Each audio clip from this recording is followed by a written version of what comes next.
Well, sadly, although the Israelis always claim that they had some legitimate target in view when they carry out their acts of aggression, it's very clear that they are trying to prevent the news about what's happening in Gaza, what they are guilty of in Gaza, reaching the rest of the world. So they have banned outside journalists from going into Gaza to see what's happening. So the fact that there are courageous, heroic journalists working there is obviously a serious problem for them, and they are trying to silence these people. It is a war crime, and it's horrendous that this is allowed to go on, that the major powers, United States, European countries, allow this to go on, even while their people are marching on the streets to demand that it stop.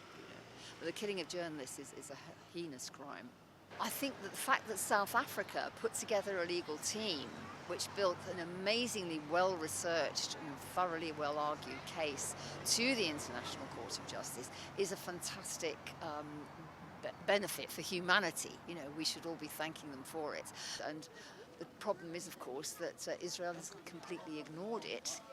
And those countries which are signatories to the convention, who have an obligation to make sure that the judgment of the court is carried out, have not done anything to make Israel comply.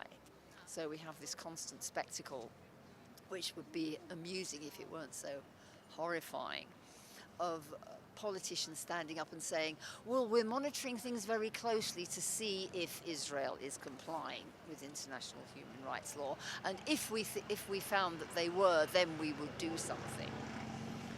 And you hear them say things like, it's very unfortunate, but Benjamin Netanyahu doesn't seem to be listening to our concerns. And you think, well, they can act. They can take action right now. They can institute sanctions against the state of Israel, which is committing war crimes. They choose not to do so. It's a political calculation on their part, which history will condemn them for. I've no doubt about that.